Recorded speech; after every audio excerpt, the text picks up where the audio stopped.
minutes But total. we don't have to go 4 minutes.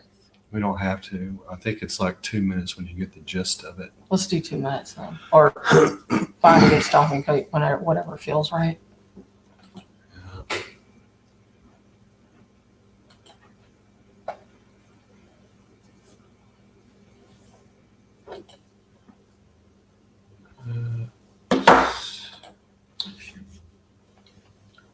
Let me go here. No way. No way. Just. I mean, I've been doing this multiple times today, and it didn't do this before. I've never gotten that page before. Okay. That's a trip. And this was the most final version. You sent it to me today. We've had 7 views on it.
Okay, finally back after a few months being off.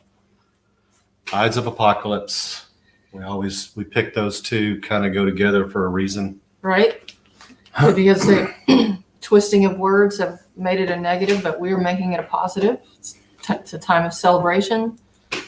Shakespeare upended Ides, beware of the Ides and assassination of Caesar and such. And then apocalypse, everybody thinks the end of the world, but it's actually, it means a great revealing or great revelations. And everybody goes through an apocalypse, and it's actually every day, and you go through it, especially if you're paying attention. So what we want to do tonight is, it's kind of like a recap of a lot of what we've done over the years, and kind of a rush through history of the United States of America and the beginnings and where we're at now, and get into current events. But just everybody just step back and, think about how we're given our history and our news and everything. We just everything you've been told. And remember that the one constant is God.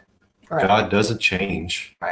And he has this promise for us. And if we can kind of step back and just look at the world and how it's going, how it's been, and try to, it says in the Bible, deconstruct the programming. It says pray for discernment. So we want to do that. Me and Yvonne are always working on that. And we're history lovers too. And we've done a lot of different, deep dives in different aspects of history. And we start to see things in a different light. And just, we're going to run through some stuff, starting with the American Revolution and coming up to current times, and just throw some stuff at you that we've learned over the years, and get you to take a step back and look and see, well, now we don't want you to get just, any kind of despair or anything, but just look at it in a different light, and then maybe relax and go, you know what? And all these God things, is in control. All these things that you think I mean, having watched what we've gone through the last few years, it should be obvious to everyone that we know they lie about everything, and we know a lot of you out there know that our history is even faker than what's going on now. There has to be a thread of truth throughout it, or it wouldn't resonate with us. But what we've been fed and conditioned to believe they're kind of like sacred cows that to maybe look at those differently and realize you really have been lied to about everything, and we're in this inverse world where good is evil, and they call evil good and good evil, but kind of look at it differently, because we have the power to change this energy. For the last few years they've been feeding off this energy of fear, and so if we can just change the energy. A lot of times, when somebody walks in the room and they carry a negative energy, it kind of brings the whole room down. And or if there's somebody that's positive, and they come in and when they leave, like a light goes out. So we want to look at these things in a different light, and then be that light energy, sending that out to the world. And some of you may have seen some of the things we'll talk about tonight, but we want to throw the stuff out that we've seen, and it's just to ask questions. We're not going to posit that everything here is what we found. It seems true for now, and we're not lying here. We're seeing something. We're seeing things in a new light, even back to the American Revolution. We're going to kind of go through these. I mean, there's bullet points from American Revolution to World War I to 1969 to H.W. Bush, and we're going to kind of throw a bunch of stuff at you really fast, but there are all kinds of rabbit holes, and it's not to get you to dig into rabbit holes, but if you're interested, look at some of these things, and look at some of these events in history, and just kind of step back, and just, if you're a mature person, you can go, okay, let me just see. Don't just have a knee-jerk reaction to, kind of like with the Yay and the Hitler comments. And from the programming that we've received, I can see why a lot of people would do that. I'm not even going to get into the part of whether Hitler, who he was or what, but I think it's right to question what we've been taught on the Holocaust and Nazis. But question the report you get on anybody, because even if the report gives you something that you might agree with their take on it. Look at a big part of history is, we showed you these images in the opening. We showed you what Wikipedia's definition of history is: study and documentation of the past. Events before the invention of writing systems are considered prehistory, umbrella terms comprising past events as well as memory, discovery, etc. But we showed you, a lot of people can't say for sure, but a lot of people believe that Napoleon said history is a set of lies agreed upon. I had this up there, and this is actually an interesting quote. They love their chains. They forget all about who they really are, and if you try to remind them that you have for it, they feel like you're trying to steal their most precious possession. That's a quote by Jim Morrison, and we're going to come back to him when we get into the Vietnam era, which might be surprising to you. And then I love this quote. As a joke from Norm Macdonald. It says here in this history book that luckily the good guys have won every single time. What are the odds?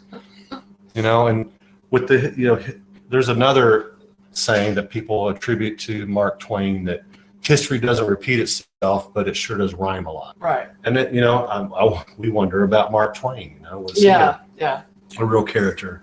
And then the main one that most everybody knows, those who don't know history are doomed to repeat it. Right. But people who say that think they know history, and I used to be in that position, and so now I'm in a position of, do I know history? Yeah, so maybe that's true, but everything we've been told about history is a lie, so what now? Yeah, so we're going to dive in here, and then remember that a lot of the story, and whether it's a news article from this morning or something from history, something written on papyrus and that's the 1,000 thing. years ago, how we get this history, how it's brought forward, and what's brought forward and what's not brought forward, and then especially in modern times where there's so much you can pull that's saved. People say the internet never forgets. A big part of the narrative storytelling today is lies by omission. Right. And so part of what we're going to talk about is stuff that's out there that's just not known. That's it's kind of admitted to, but it's not in the main narrative. Or it's not part of the main it's story. sometimes it's not. It's out there, but you don't even know about. Like with Edgar Allan Poe and Eureka. Yeah. It was there. It's there if the you whole saw time. it, but we didn't know to look for it. Yeah, I stumbled upon that by accident reading a book. For those of you who don't, we did a scope on several of them on Edgar Allan Poe, and we thought we had known everything about him, and come to find out that he had written what he considered his masterpiece called Eureka. And we found that, and then we realized we didn't know Edgar Allan Poe at all. Right. And then when we dove into that, then we realized, well, do we still know Edgar Allan Poe? Right. Was he there even a an real Edgar Allan character? Poe? Right. So but it makes it interesting to us. I've had all these facts in my head for all these decades. Yeah. I've always read history for fun. Right. And now I get to look at it all again. Right. So American Revolution, Mm-hmm. we were fighting against the British. Right. To break away to liberty, freedom, Mm-hmm. all this stuff. And there's an elite in America at the time, and there's revisionist history going on. There's all kinds of there's a lot of questions now that we know that our flag can be traced back to the very first corporation in the world, the Dutch East Indies. So here's the final flag of the East India Company from 1801 onward. Looks a lot like our flag. And it's got the Union Jack in the corner. Here is the first flag. And this is, not getting into Betsy Ross and all that. Right. That's almost separate. But that's the flag the Continental Army flew with George Washington. Right. The year 1777. And just, look at them. They're the same. It's just the reds and the blues and the Union Jack are kind of opposite. Yeah. So, and it's curious. So we know all these things about the founding and the founding fathers, and we know in this inverse world. We think we know. We think we know. So I stumbled upon this Charles Thompson guy who's known as one of the patriot leaders from the Revolution, and he was responsible for the phrase on the back of the dollar bill, the Annuit Septis Nouveau. Yeah, we're not. It's the Latin phrase that's on the back of the dollar bill, but that basically. Which goes back to the education thing we'll get into later, is we're not taught things Right. that we're used to. We should be able to say some basic Latin Right. easily. Right. And we And weren't taught but that. basically it talks about order of the ages or New World Order. But I was looking at who came up with that, and it was this guy that came up with that.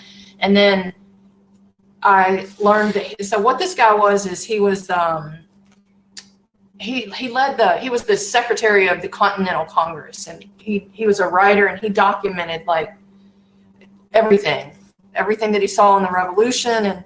And so as the secretary of Congress, he chose what to include in the official journals of the Continental Congress. He also prepared a work of over 1,000 pages that covered the political history of the American Revolution. And so after he left office, he chose to destroy the work. He says, to destroy the work in an effort to preserve the myths of the War of Independence leaders as heroes, and stated that his desire to avoid contradicting all the histories of the great events of the Revolution. Let the world admire the supposed wisdom and valor of our great men. Perhaps they may adopt the qualities that have been ascribed to them, and thus good may be done. I shall not undeceive future generations. Right. And that makes you, I mean, while she's reading this, I'm thinking, is this a put up as well? Yeah. You know, because then we use Wikipedia, and everybody knows how terrible Wikipedia is, but sometimes it can actually be almost like a comedy. Right. Reading it, because then you can kind of look, you know, read between the lines, so to speak. So I can't prove any of this, but I can't prove this stuff about our founding fathers either. You know, and Matt at Quantum Conscious has a good point about, you know, all these families, these founding fathers, the Adamses, the Jeffersons, the Washingtons, where are their descendants? Where are their, why are their homes public? Right. Now, why instead? Did nobody decided to keep one of the estates, and I mean, it seems like they could have at least done what the guys in Yellowstone did. Yeah. Keep something going for a little while. He becomes governor later. A couple of centuries, maybe, you know. So that's American Revolution. Then you get into the Constitution comes around, because the Articles of Confederation aren't working out. Well, hold on. So just one more thing on the American Revolution.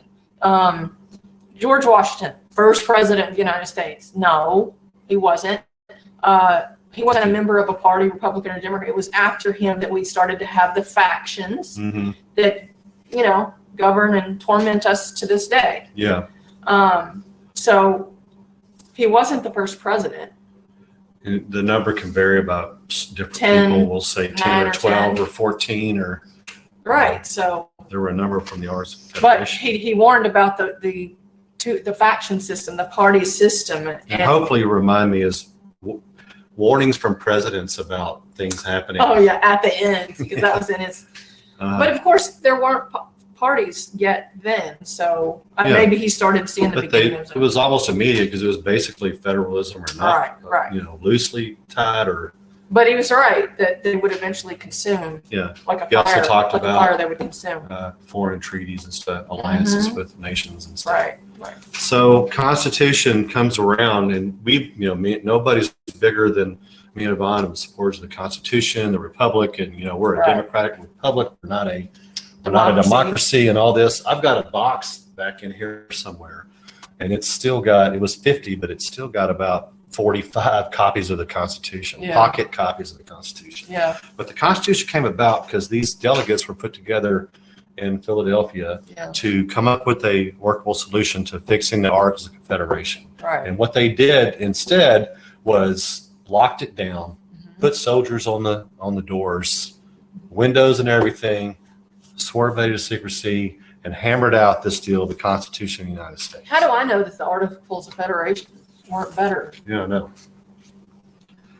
And so now a lot of us today, there's a lot of people out there today that would like to actually maybe see that the Articles of Confederation are what was holding us together instead, because it would be a lot looser and not so centralized. But it was supposed to be in all these checks and balances and stuff. And of course, the original intent, if it was correct there, was kind of corrupted through the years. Right. But we're going to kind of jump to the War of 1812 now. Mm-hmm. So we're thinking about globally too at the time, 1812. This is the height of the Napoleonic Wars in Europe. And Britain in 1812 is not in the greatest position. They're decent. They've got Duke Wellington is starting to rise, to prominence in Britain as far as being a major opponent of Napoleon's. But for, well over a decade, Napoleon was kicking ass in Europe all over. And 1812 England, after with all this going on, still has the wherewithal to come over. Right. And attack. And in the American Revolution, Britain was already in the country. They were all over. They had soldiers, in people's homes and stuff. Right. That was part of the reason for breaking away too. Right. That's in the Constitution. You can't make people quarter soldiers. Is that the Fourth Amendment? I can't I think it's remember. the Fourth. But they're able to invade us when they don't have a foothold, Right. while they're waging major war with Napoleon. Now, And why? granted, in And 1812, why, though? Napoleon's involved with Russia now because he invaded Russia in the winter. Right. What's But- the reason for 18? Why did they Right. come? invade us? Supposedly it's because of the impressment of American sailors by British warships and stuff. Does that make you go to war? Yeah. No. And so we just had a question about that. 1812, England has the All wars are bankers' wars. right. So what was that about? What was that about? So then let's just jump ahead again to the Civil War. Right. So the Civil War, the evil South's breaking away. They led to enslave people, and the North is good, and they're going to Yeah. South free bad, everybody. North is good. You always got this, this binary. There's always a false binary to choose from, and maybe it's a little more complicated because the North profited from the slave trade. Yep. Huge. A lot of the bankers were in the Northeast. Right. But as the Civil War began, before it begins, when they start splitting after Lincoln's election, which one of the things me and Yvonne found out, and even not too long ago, a few months ago, that Lincoln won the presidential election in 1860 with less than 40% of the vote. Yeah. There were, I think it was 3 other candidates for president, Mhm. but Lincoln won less than 40% of the vote, but he won the Electoral College. Right. So then when they start to break apart, you've got supposedly 4 states that end up in the Union in the split that are slave states. You got Missouri, Kentucky, Maryland, and Delaware. Right. That's Biden's state, by the way. So you have these 4 slave states. Now, at the beginning, in the run-up to the actual hostilities in April of 1861, you have Maryland is trying to stay neutral through the whole thing. Lincoln can't have that because Washington, D.C. is in Maryland, basically. Right. It was a little section of Virginia as well, but that went back to Virginia. Right. So It makes you wonder if Lincoln couldn't have that, so he seized a bunch of legislators. I think he's arrested the mayor of Baltimore and maybe the governor as well of Maryland. But he seized a bunch of politicians. He stopped. I mean, maybe he forced them to stay in the Union. you know how with the flag we think came from Dutch East India Company, and that was the first big corporation, and how we think now. Basically, America is one big corporation, but maybe it always was. And so with the illusion that we have this freedom, so that when the South was doing their thing and probably getting too big for their own britches, that as a corporation, they're going, guys, the bankers and everybody. Well, the we gotta South shut this down. economically paid for the federal government through the tariffs. Right. And then you also had, during the war, and this is kind of a leap forward, we'll probably back up again as well. Still talking about the Civil War, but in 1863, Emancipation Proclamation, Lincoln freed the slaves. No, he didn't. It was only applicable to people that weren't under the Union control. Right. And there was the general, I can't remember his name, who was head of the Department of Missouri. He piggybacked on Lincoln's speech and issued a proclamation in Missouri and said, all the slaves are free in Missouri. Well, Lincoln promptly fired that general. Right. And rescinded that proclamation. Right. So how, I like, and Lincoln's speech 7 years ago, it was like a 4-minute speech. I like how the guy that spoke before him, wasn't it Everett somebody or gave a 2-hour speech. I don't know. I just think nobody remembers. that maybe they created all of that mythos surrounding that after the fact. Yeah, the mythos being that Lincoln was succinct. Yeah. No, he wasn't. But Lincoln was, it's widely known. This is not a find. It's widely known that he said, if I could save the Union freeing the slaves, I would. If I could save the Union not freeing the slaves, I would. Right. You know, he wasn't the, you know, his name is the emancipator. He was a corporate guy. He was a Like- corporate guy. So that's what, you know, probably we have on Civil War for now. And then just briefly, 1871, that's when the District of Columbia was formed. A lot of people tell you that's when it, you know, Went to officially five. became a corporation. Yeah. And that, You know, DC is not governed by the same. Okay. How do I say this? First of all, they should never be a state. They should go back, like the land back to Virginia and back to Maryland. well, and the kind of part to Disney- Virginia already went back, so it's just Maryland now. Okay, just Maryland. It's It just should go on the back to north of Maryland. the Potomac. Because we all see it. There's two sets of rules and they Yeah. have a whole different set. I don't know how much longer that can last, but Yeah. It's almost like a Hunger Games thing where you can see yeah. the Capitol. It's like, it has this glitzy grandma and it's like Yeah. powerful Well, couldn't be the power military, center and military and couldn't the financial military and all be that like the stuff. tributes? Yeah, it could be. So we can jump ahead again. We can go to, I have Flexner Report, Rockefeller.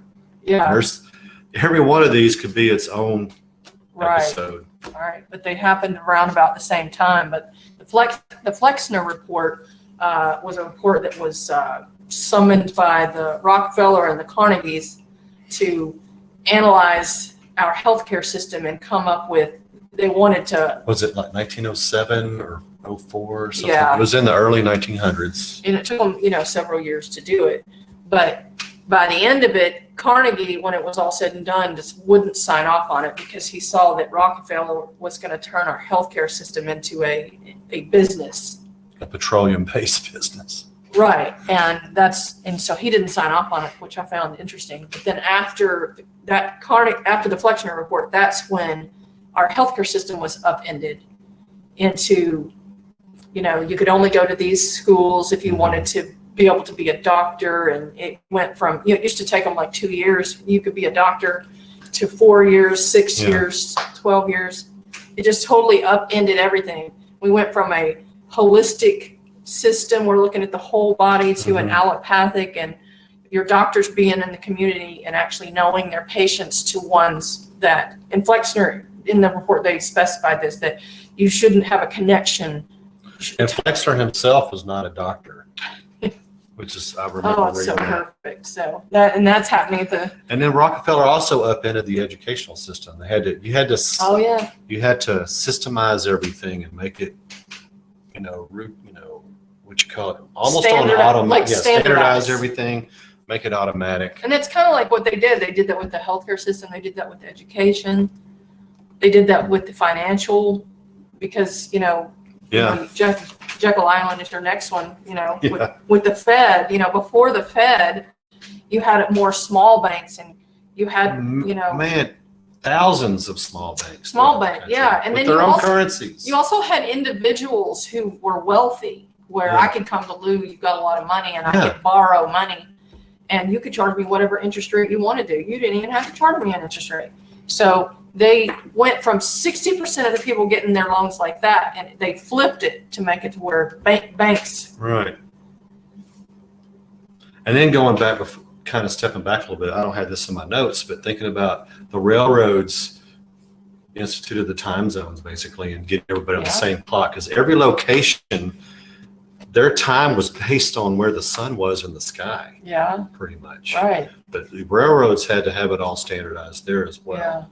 And I think that all So of this everything innate, got standard. all of this in this, and I meant to say this at the beginning too, is that we're supposed to be in this world, not of it. Right. And this is all part of it. It's just the Satan insidiously works through people to get you to forget who Right. you He are. has these minions, and so many of which don't even know that they're minions. But because they're void of God, they can be filled with, Mhm. with that darkness. And they don't even know they're doing it. So it's like, there doesn't have to be this grand conspiracy on all this. And it's even when you get into the people say, well, who is they? Yeah. It's that- like, well, it's a all lot of of us. times they It's- doesn't even know who they are. Right. And it is all of us to different degrees or another, because Yeah. we're all fallen. So, Right. but you get higher up and there are certain people that are in a same type of mindset they're going to actually work the devil's work without even realizing it Right. and not knowing it. Um, There are people, I believe, who actively, Christ was pulled up on the mountain, went up the mountain with the devil and was tempted and all this stuff, and he refused it. But I cannot imagine that there were people who were brought up on a mountain by Right. Satan somewhere, and they did take a deal. right. And maybe he was able to do something to keep them alive long or whatever. Yeah. Until Who one knows? day we all pay the piper, but the Fed, that was one of the things our founding fathers warned about was, a central bank. And with the fact that, the Fed can turn on the printer and print up this imaginary, you take a loan from the bank and that money didn't exist before. Yeah. And then at the click of a button, there's this created. It's And not then even- from that, you can create 8 times that. And so, but Lou, don't you dare think about competing with the American dollar and having some other currency. So Yeah. So but you can defeat the Fed. You don't have to end the Fed. Just don't take if everybody got out of debt, and I know that sounds a lot easier than what I'm just saying, we're still working lived on within it. your means and didn't take their loans, you could end the Fed. It's more freeing. If you want to end the Fed, be careful what you ask for, because Yeah. it's A a lot of system our we all depend on. Prosperity is because of, so it's a double-edged sword. And then with last note on Jekyll Island, there were some dudes on the Titanic that would have opposed it, and John Jacob Astor, was he one of them? he was one. They went down with the ship, Yeah. supposedly. They were against, there was the 3 biggest. And that was 1912. Yeah. Jekyll Island was 1913. If you don't know, Jekyll Island was where the Fed was formed, and then the Congress enacted that law. Well, they approved it on Christmas Eve, and then the president signed it. So then we get into a nice World War I starts a year later. Right. So and, everybody knows the start of what started. I always, whenever if I meet somebody that can actually be a topic, I always like to ask. So what caused the start of world? I've not met a person today that can. The Archduke Ferdinand. Archduke Franz Ferdinand's No. assassination in Sarajevo. Yeah. That started the whole thing, Right. because then that was in Serbia. So Austria-Hungary, the Austro-Hungarian Empire, puts this ultimatum to Serbia, and the points in the ultimatum are so egregious that there's no way it's on purpose. It's on purpose. So they cannot acquiesce to all of them, because basically it was giving up their sovereignty. And it laid the groundwork for World War II, and I have to think that was intentional. Yeah, but a big point that nobody knows about is Franz Ferdinand's dad, Franz Joseph, the emperor, didn't like his son. Probably didn't want him to succeed him as emperor. He was the heir. Didn't like him. He married the wrong woman. Right. Supposedly, which I still look into this sometimes. He married for love, actually. Right. This Archduke. He actually married for love, and because of that, on certain special state functions, she could not sit at the same table with her husband. And Franz Joseph, the emperor, I mean, he it's like he didn't forgive him for it. He did not like him. But then he was willing to go to war with Serbia over a son that he didn't like his decision making at all. Didn't make sense. Still doesn't. And then, all these men march off the war. The women put the white or the yellow flowers out. Is to shame the ones that don't go to war. But it's also where, that's the same time frame as the Spanish flu. And all right, as the war closes, we have 1919, 1920. Spanish 1918 started in 1918. Supposedly, yeah. But there was something else about World War I, and I lost my train of thought. Was it the start of it? I can't think of it. I mean, it could be a rabbit hole too. It's just World War I. Oh, I can't think of it. Oh, the license plate. Oh, yeah, that was it. The license plate. So the license plate. Okay, the end of World War II. World War I. Well, the Armistice Day, or when they signed, was So it was November 11th, 1918. And it was signed that morning. The armistice to end the war was signed that morning at like 5, but it didn't go in effect until 11 a.m. So you got you 11. But the license plate says. The license plate on Franz Ferdinand's car, the man who was assassinated and started the whole war in 1914, Right. 4 years earlier. So the day he's this license assassinated plate on his car is 11. It's 11. like It's 11:18. 5 ones, Right. 8. Right. So. And it's almost, kind of like a wink or a Yeah, joke. or the script writers of the Truman Show, the Truman. So then we have another big jump to 1933. Roosevelt's been in office for a little while. And he issues an executive order. I can't remember the name of it. Number, I think it's 2500 something. Executive order declaring a national emergency, and it's because of the economy, the Great Depression, and it allows him to do all these kinds of things he does and that executive order has never been revoked. It's still to this day, which makes me wonder, as a former GOP guy, right? And now I'm just like red blue's a joke to me, right? We've had these great icons, Reagan, H.W. Bush, not so much, and then George Bush, and then Trump. Yeah. None of these guys have saw fit to rescind this executive order from 1933. Nobody even talks about it. I mean, I'm sure 99% of Americans don't even know about that.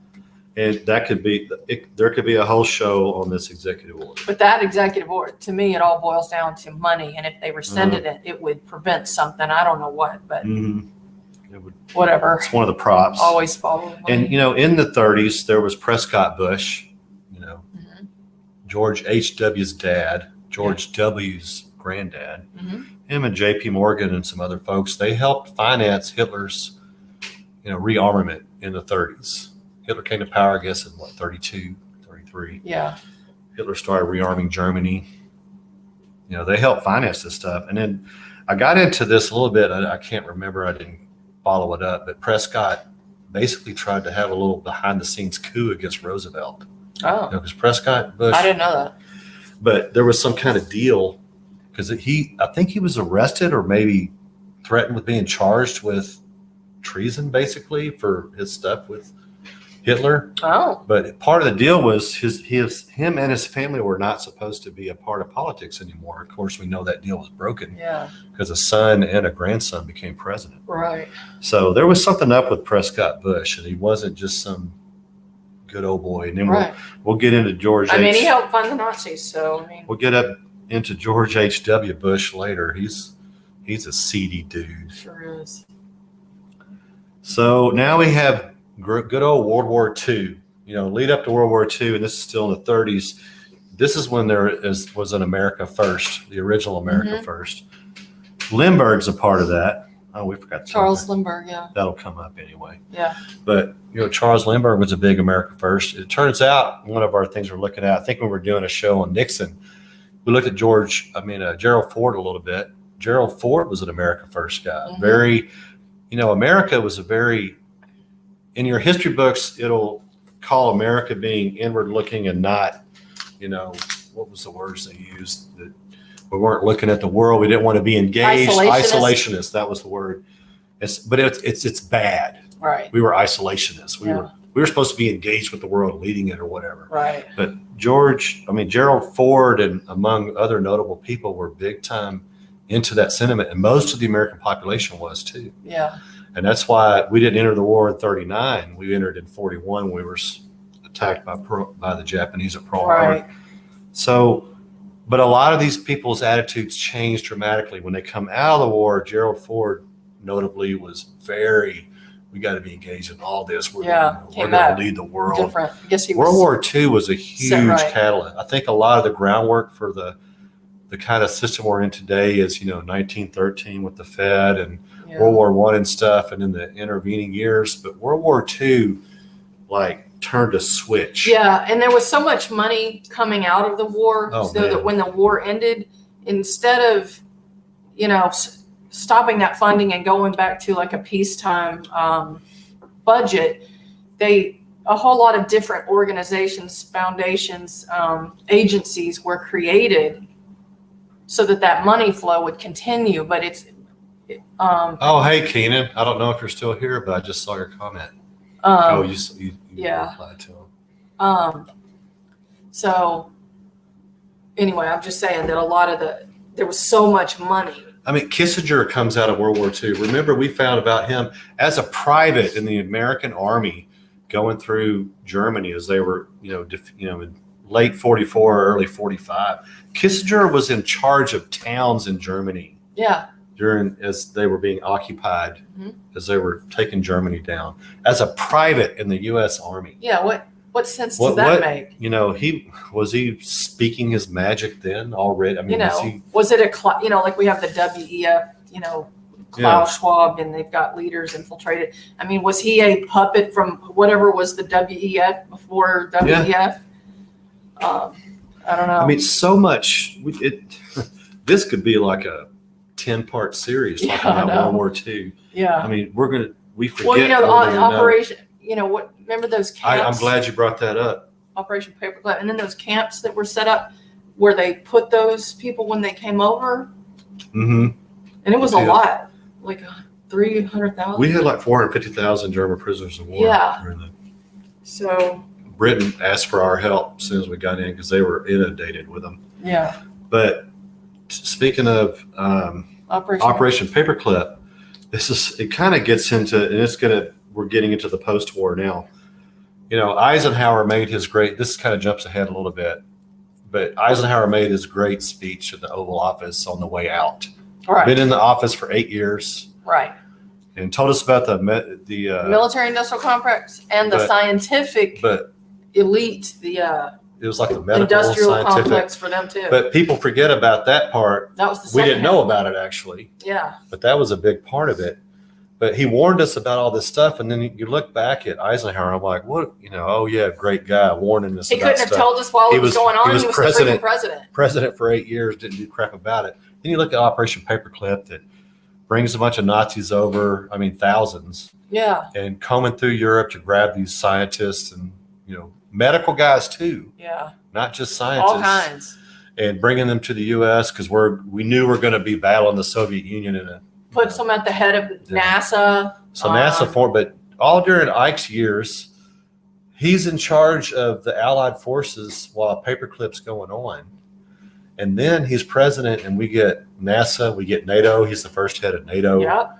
And all these organizations. I mean, he helped usher in this. NATO one could be the head of the military industrial. It's a war machine. It's not a peace. They claim that it's there to keep the peace and to make sure we don't have a World War II again. But it doesn't keep a lot of peace.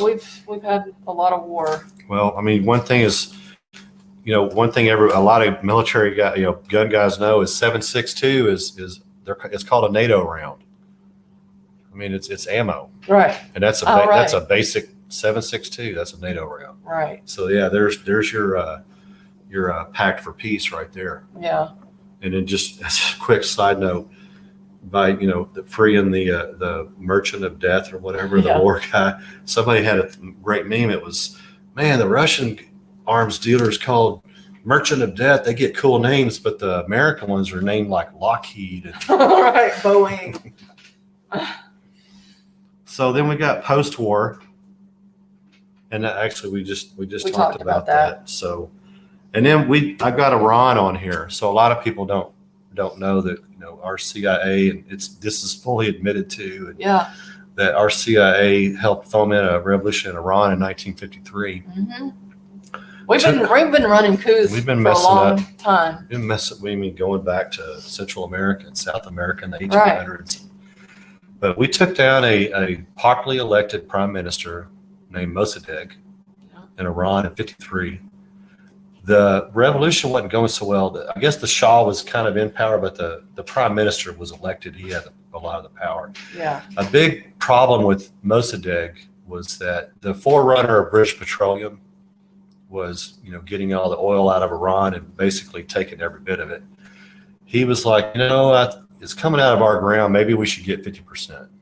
Right. And that was no good for the Brits. So they asked the U.S. to help them. And of course, Eisenhower, again, Right. thought it was a good idea that we overthrow this. Talk about war for oil. We overthrow this democracy Right.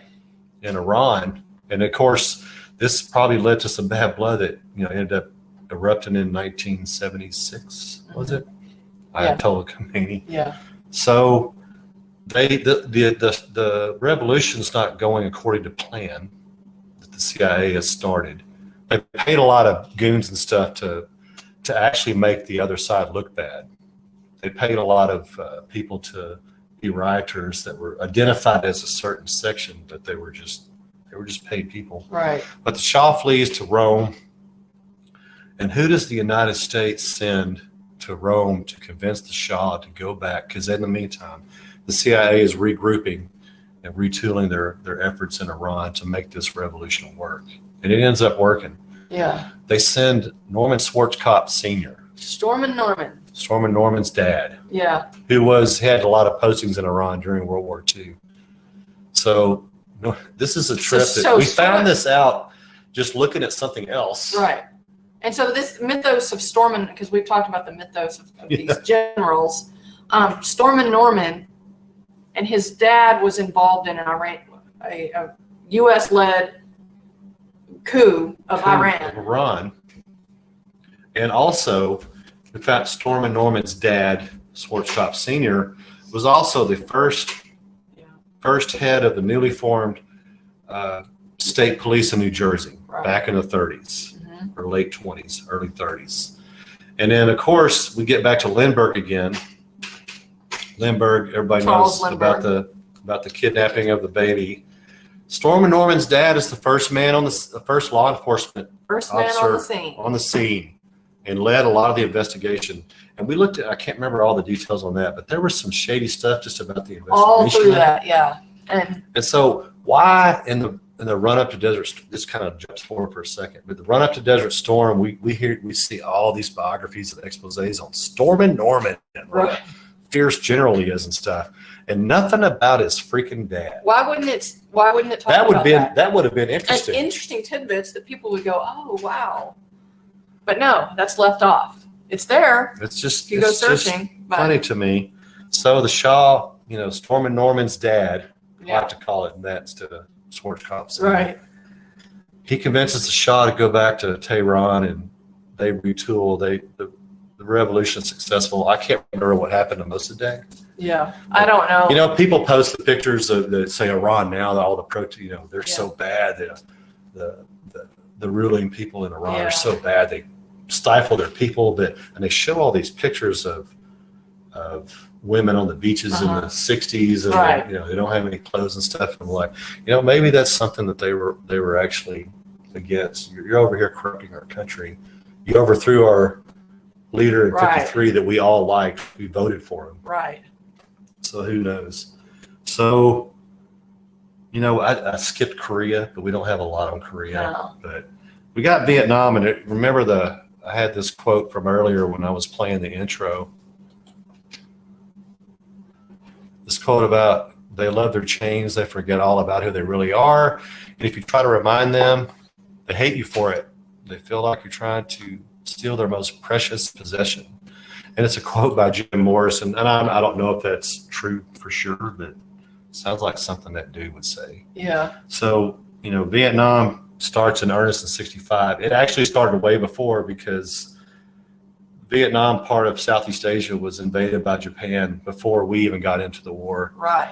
It was a French colony. It was Indochina. It was Vietnam, Laos, and Cambodia were all for some reason we had to get involved. And so, but when the World War II ends, and everybody paid lip service to where America was an arsenal of democracy. We're fighting for liberty and all this stuff. Right. We made sure that France got their colonies back in Southeast Asia. And so the Vietnamese this whole time, even during the war, were fighting. Ho Chi Minh was trying to liberate his people. Right. So that's how convoluted Vietnam can be, is that he was trying since the 40s to free his people, and they were leaning towards communism, but they were even Stalin and Mao both didn't trust Ho Chi Minh too much, because his first loyalty was to the nationality of being Vietnamese. Right. So It's convoluted. France goes in, they mess it up again. It takes till the 50s, Right. and they lose, and they finally they kind of take off. But then America takes over, and they start getting involved. Right. And we shouldn't have been involved, but look, false flag, U.S. liberty, which. So, and they've admitted that it wasn't, the U.S. ship was being fired on by North Vietnamese. Right, boats, and the torpedoes reason stuff. he put that screenshot of Jim Morrison quote, and of course, Jim Morrison's dad was he a major? He was the admiral in charge of the fleet that ship was a part of. Yeah, I mean, and it's just why? What's up with that? I mean, a lot of characters come up and they're connected in other ways to major events in history. That's why why are they so close? I think a lot of this is like the Truman Show. To the Somebody's writing this. Oh yeah, there he is. Yeah. That's what we're thinking a lot sometimes. Yeah.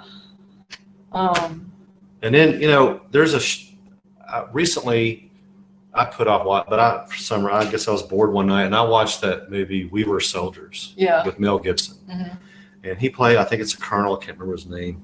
He plays the guy, the first major engagement of U.S. troops, the first huge influx of troops in the first major battle between U.S. troops and NVA in Vietnam in '65. Right. And go look at that. Look at the story of that battle, guys. It just seems so senseless. Yeah. And it was just guys that were trying out new tactics with helicopters and stuff. And yeah. They even renamed it 7th Cavalry to give them all some more, bravado or camaraderie or whatever, because it was the same as Custer's contingent that got massacred right. in the West. And it was senseless. And they had these tactics they wanted to try out. They wanted to, we're very mobile. We can overwhelm them with firepower here and then pick them up and go here. Right. It just at most, and I'm not a military strategist guy or a tactical guy, but just the fact that they started out landing in the middle of a jungle in a valley that's surrounded by hills, and they knew the Vietnamese were in the hills. Right. I'm just like that right there just screams at me.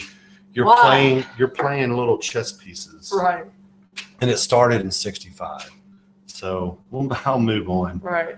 But then we go to 1969, which, of course, the Vietnam War is still going on, but 3 but not 4 major events happened in 69.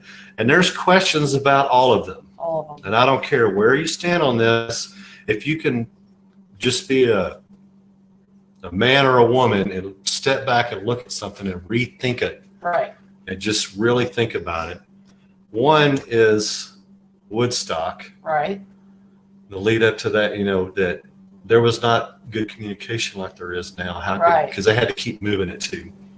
Woodstock happens. We got Helter Skelter, Charles Manson murders. The moon. Which don't make sense.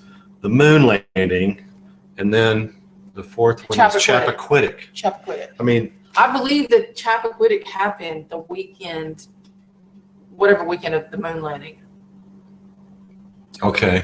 Because I remember on the Nixon tapes, Nixon or somebody saying something lucky or Kennedy that the moon landing because happened. it knocked it off the. Yeah, it was a distraction. But, probably, what was her name? Mary Jo Kopechne, I think is what it was. Some girl drowned in a car. Right. And then that dude went on to bump waitresses with, what's his name? What was that story from the 90s? Oh, yeah. It was Ted Kennedy and that I can see that white-haired senator. I can't remember.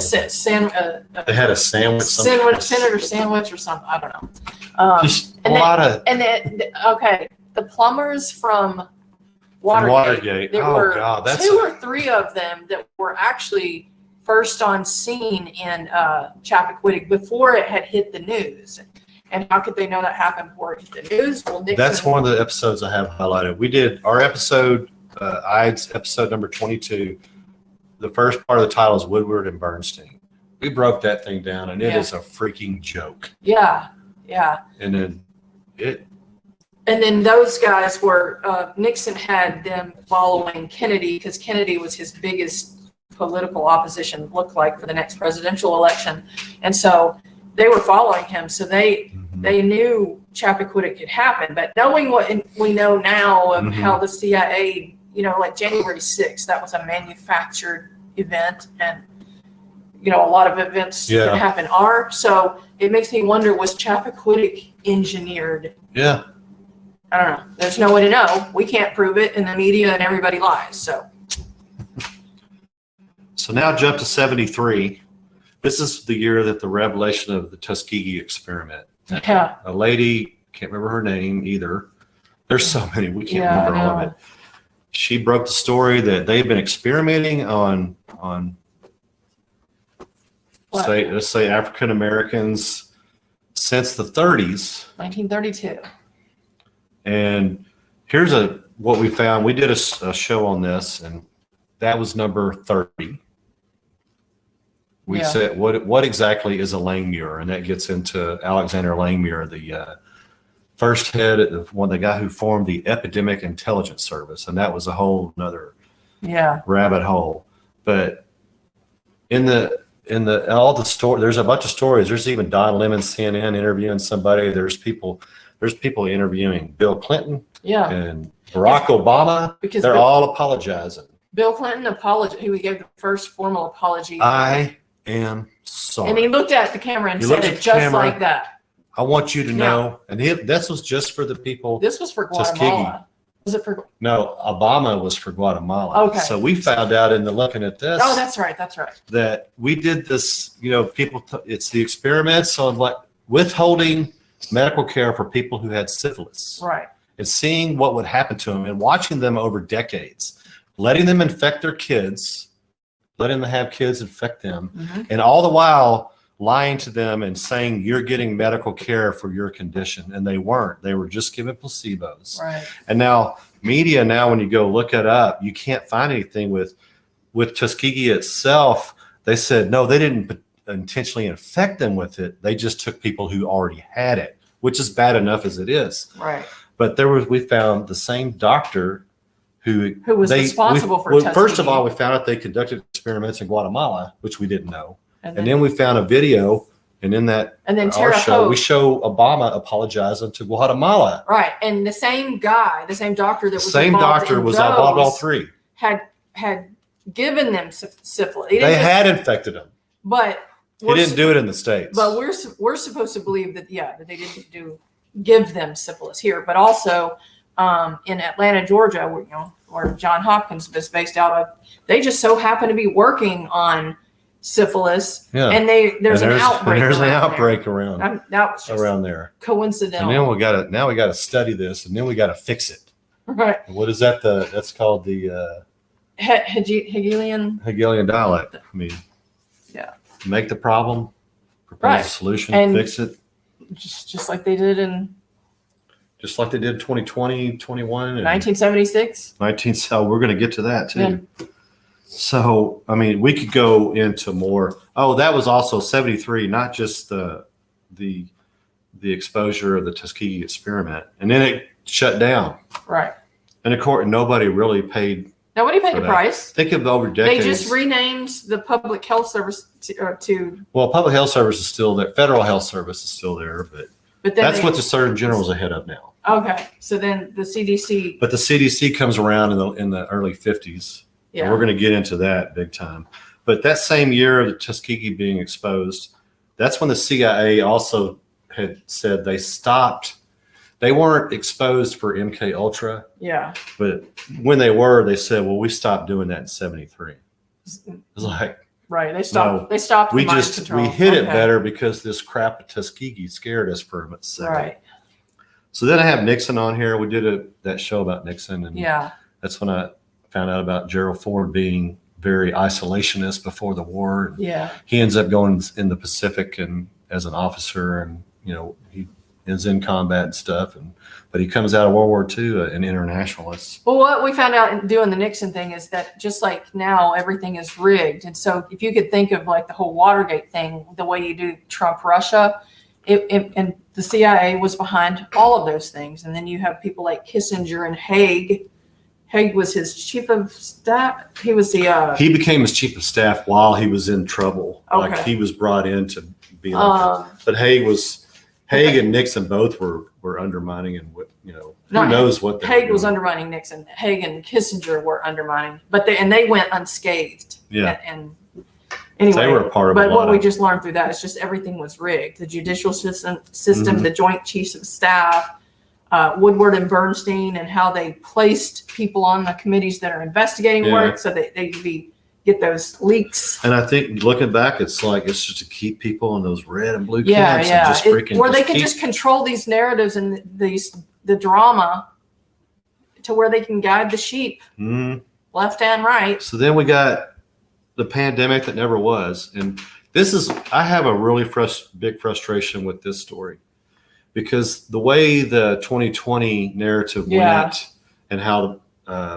shots being rolled out and stuff, it was done in 76, and it was done even quicker than the 2020 was. They acted like it was the first time. It was like 9 months, but it was pulled within a couple of months. Here's the thing. He's talking about the vaccine. They did what did they call this? This time they called it the fast-tracked vaccine. Well, Trump calls it warp speed. Warp speed, that's right. But in 76, within the same calendar year they introduced it, they started and supposedly got like 45 million people. A lot of people, a huge segment of the population. Their intention was to get the whole population. They got to 45 million. But before the calendar year was out, it had been pulled because of people 50 were deaths. dying. 50 deaths. Yeah. That's it. 50 deaths. But one was a clinic in, I think it was Pittsburgh. 4 from the same clinic. 4 or 5 dudes from the same clinic weekend. within an hour of getting it had heart attacks. Right. And of course, the actual death from the so-called it was supposed to be the new Spanish flu was like 2. Yeah. Because they rushed it out, even though, because they detected it the year before in the fall. Yeah. And then they waited the southern hemisphere. Nothing happened, and I got no reports of it coming in. But then the CDC said, but you still got to issue this because it can still happen. And you got the news media who conjured up this fear from the 4 military people, or that one military guy that dropped dead, which it turns out that he had been under the weather. Yeah. And then he was. Well, he came off of that hike too. He came off that hike. Like full gear and everything. It turns out he died. It had nothing to do with the flu, but they had convinced and scared the nation. And that was when not only did you have the 50 deaths, but you had thousands that had gotten Guillain-Barré. The Barr syndrome.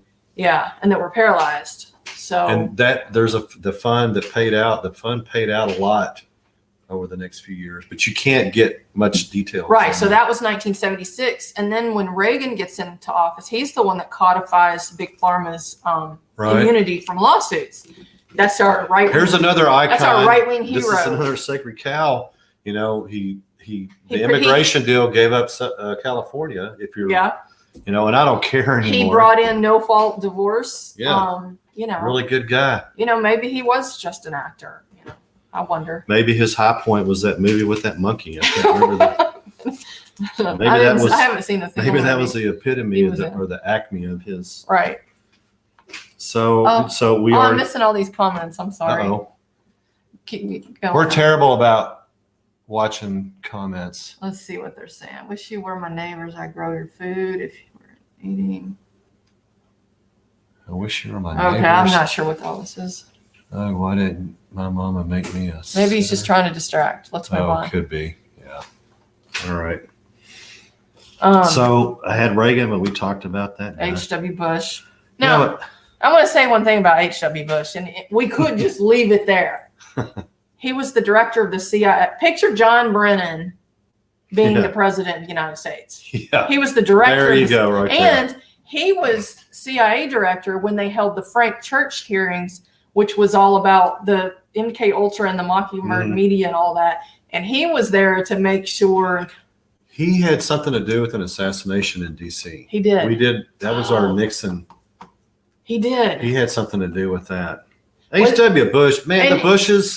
He was in supposedly in Dallas when. Yeah. My knee jerk is to, especially George W. Bush, because we went to a rally. Yeah. My knee jerk is to still like way deep down somewhere is to defend the right. But then I'm like, so ingrained. Look at these motherfuckers. Oh no. And then the Zapruder film, I'm trying to think of the timing. It was released 7 or 8 years. It was 8 years after the. So 1963, that would put it because we couldn't. We had to be spared the seeing it. Right. That's why they had to wait. 1971 is when that was released. Yeah. Okay. Anyway, that's never here nor there. But H.W. Bush was CIA director in the late 70s. I think under basically Gerald Ford. Yeah. I think it was Ford. Yeah. But then him and Reagan are enemies in the primaries. Right. But he becomes the VP. Right. Because you got to have these certain states. Right. And he represents, Texas. I don't think it's that they have to have certain states. I think that it has to be controlled. Particular handler. Like Reagan's not going to be the actual president. The layers of handlers could be Reagan thought he was handling Bush. And Bush thought he was handling Reagan. Right. It's kind of like who's on first, or we imagine. And so, we talked about Desert Storm. Yeah. We talked about Storm and Norman. Then you get into Clinton. Yeah. We're going to start getting into close to current events. And you think about what's happening in Ukraine and the so-called, here you go, the so-called world community. Here you go. The international community you always hear about. It's there's a big lake. Australia. Huge lake right here. Yeah. Whole lot of people that should be Western Europe. Yeah, that's about it. So the international community is aghast at Russia had those referendums in the 4 republics in Ukraine, and they voted to be with Russia. Yeah. But the U.S. did the same thing in Serbia. Mm-hmm. In the 90s, bombed the shit out of these people. I know. We're great. Here's another thing is that we're going to get into as the current events. America has not fought a peer power, meaning a somewhat equal power since World War II. Right. And people thinking, gung-ho and mount up patriots and all this shit, those days are gone. Yeah. We haven't fought a peer. Russia is fighting a peer power. Right. And so we'll get into that later. But, Clinton with their, what was his name? Wesley Clark was head of NATO at the time. And, brave warriors, killing people from 35,000 feet above. And I was freaking gung-ho. I fell for the shit. I fell for it. Yeah. And with 9/11, it's going to get cheeky with some people, but we don't have to go into it that much. But you can just question. 9/11, I can't believe I fell for the story. Some major crap happened that day, but you can't believe the way it's told. Inflated tires at the base of the building. Whole complete passports that just, Of the particular guy who led the whole group. Right. They just happened to find it, and they know this guy was one of the hijackers. Yeah. Hell, the hijackers they showed on camera probably didn't even know they were being used. They used paper cutters, box cutters, to bring down the pilots. There was nobody on that flight that could say, "Are you kidding me?" No. Nobody on that flight. And then all the phone calls from people on their cell phones. In 2001. The cell phone technology wasn't that. Or supposedly the phones on the seats or whatever, but I mean, you weren't even on. And then there's Building 7 and. Third building falls without being touched. Right. So the whole side thing of they got the Saudis out. Right. Bush flew them out of the country. Right. I'm like, that's a distraction. And then in the 9/11 Commission report, the 28 pages of redacted stuff that's about the Saudis. And I had this for the same people who investigated 9/11 and concluded that that steel buildings could fall from burning from jet fuel. Right. They investigated this thing too. And Tim McVeigh did that. A disgruntled Army vet of 24 or something. When you start reading some of the things that he said, it kind of is reminiscent to me like the Unabomber. When I'm looking at some of the things that they said and were saying, I'm like, he sounds very reasonable and sane. Yeah. To me, so. If they executed that guy, you can't execute. And they executed him fast. You can't. It takes years to execute dudes who take children behind. They grab them and torture them and murder, rape them. It takes years to get those guys, but it didn't take long to get McVeigh at all. And there was a bunch of shady stuff about both of those incidents. Right. And then I jumped from that to Libya, 2011. Yeah. Hillary Clinton bragged about saying We came, we saw he died, and she had that weird cackle. cackle that she had. And that dude, they had given up their supposedly their nuclear arms for protection, and then he was greening the desert. He was loved by his people. There's Was videos. loved by his people. There's videos of Gaddafi driving in open air vehicles through crowds of people. Right. No, barely any security around him. No bulletproof glass or anything. But then, the Pope needs it. Right. But not Gaddafi. And then you learn later that he wanted to go off the dollar. He wanted to sell oil and gold. I think he wanted to start his own bank. You can't threaten their money. He wanted to be able to sell his oil, not on the dollar, but on the gold dinar that he was coming. Right. He had a lot of gold. Now, of course, America took all that gold. Right. And then Benghazi happened and all that shit. Yep.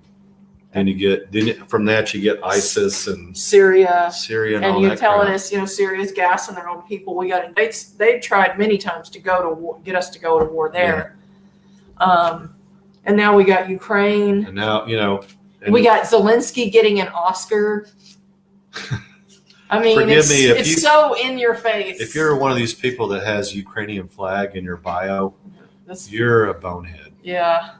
And it's just, we invite you to step back, and every time the media comes with the next story, and I'm susceptible to it over and over because they're good, they're new, they've been doing it a long time, and they hit you over and over fresh. Right. Sometimes every 48 hours or so something hits. That mind control experiments and all, they know how to trigger. How to play you.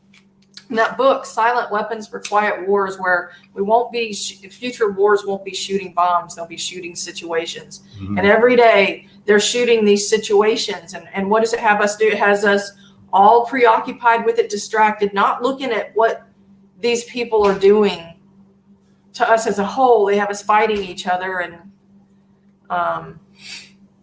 you just have to question each of these stories when they come out, and when all the media, all of them are on the same page about anything. Especially it's the last couple of years with Corona, and Ukraine. Yeah, when the media and all sides of media, both political parties and all the actors, are on the same page. Right. You've got to. Right. You don't have to. Right. We invite you to step back and really just hold on a second. Right. And I think one of the best things you can do is just not give the story your energy, because whatever the system is, it feeds off of outrage and fear. And even with the Kanye West thing now too, that's another one. It's just, there's the story's being told with omissions. It is. Right.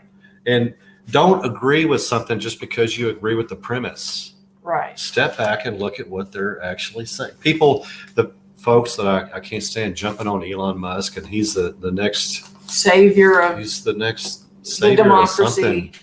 I'm like, come on. Free speech. He paid for all of you conservatives. He pays for abortions. Right. He was one of the companies who came out when the Roe v. Wade, which was another thing that was thrown out to turmoil. Everything. Right. It was.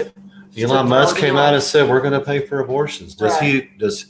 What are his policies on family leave for people who have children? Right. There's no focus on that at all. You can't have that. Right. So every time, Kanye, Elon, and now it's Kanye and Elon tied in. And then it's not tied in. Then it's Kanye, and they deplatform Alex Jones. They can't stand him. But then they start showing you clips from Alex Jones' show because Kanye, not Kanye. Well, they need their boogeymen. And so, and I think one of the things that I like that Kanye said, which is a Christian ideal, is that there's some good in everyone. So stop trying, looking That's supposed to be the redemption model there. I mean, there's supposed to be a path. And that's what you can do when you. But they don't, like on the Alex Jones show, he did this freaking 2-minute long prayer. Yeah. Did you see that? I didn't see the prayer. Oh my God. I wish I had it. I wish I had it saved. He did this too long prayer to God, Jesus, and just, it was very humble. That? It's 2 minutes long and it's freaking beautiful. So, they saw this short thing. He said, "I love Hitler." Well, that's that's what they do when they have Uh-huh. someone on the right or someone that might be speaking the But truth. but they're characterizing Elon as a person on the right. I know. He is not a person on the right. But they do that because someone who is speaking truth and Yeah. has some level of power, if they like you, Gravitate they're going to to it. build you up. Yeah. And if they don't like you, because that's how they control people. Like they can't take Kanye out, but they'll try to brand him. And me and Yvonne have been through this, 5 years now, journey of, we started out as purely political and Yeah. all Trump this and Had the that. Trumpy bear in the background. He's over We need here. to put a cap on him or something. He's behind you or something. There he is. Yeah. But, we progress, and we have a long ways to go, man. Yeah. We're not there. We just try to get other people to kind of just look at it, step back a little bit, and even just kind of laugh at it, man. 'Cause Yeah. I think one of the biggest things you can do to the devil is laugh at him and go, no, you have, what is it, how he says it in Lord of the Ring, you have no power. Yeah. Well, right. But it has gotten really funny. I think a lot of it's funny now. I do a lot of laughing. And I said it before, but I don't see news anymore. But when I'm driving on the road and I'll stop at a place to eat and they'll have Fox News or something on, and used to be I'd be like, oh, good, they got Fox News on. But right. now I just see it as a freaking comedy roll my show. eyes, go, okay. Because I already rolled my eyes at CNN, MSNBC, Yeah. all the thing. But then when you step back and look at it, it's like there's really not a big difference here. All right. Same format, same colors in the studio. It's to lead. They're there to lead certain people Mhm. in whatever box you're in. I corral these sheep over here. I Right. corral these over here. Yeah. I got some sheep and goats over here. All right. I don't want to do that anymore. So, I guess we can pretty much close out. Yeah. There's I don't. every freaking bullet point could be its own show. Yeah, they got the Twitter files, and when they start exposing the government's role in Twitter files, it doesn't look there's a whole lot of emphasis on that. I don't really want to pay too much attention to it. It's almost like a limited hangout, like a controlled demolition. So whatever. I'm always just like, It's not my role to figure out whether Elon's good or what, so I don't believe what they're telling me. So. We'll see what happens. It's interesting, if nothing else. But Truman. we put some of our energy into this because we love history and but now it's like a whole new adventure because we're seeing it anew and trying to discern. And I don't do it enough, but I do pray to God for discernment. Yeah. And I guess we can close out. We're just remember that our battle is not against flesh and blood. Right. And God already has this place. He's already won. It's already spiritual. done. So it's a spiritual battle, and focus more on the spiritual and you'll probably be better off. And try to have a laugh. Yeah. And Thanks. we'll see you next month. All right. Thanks, guys.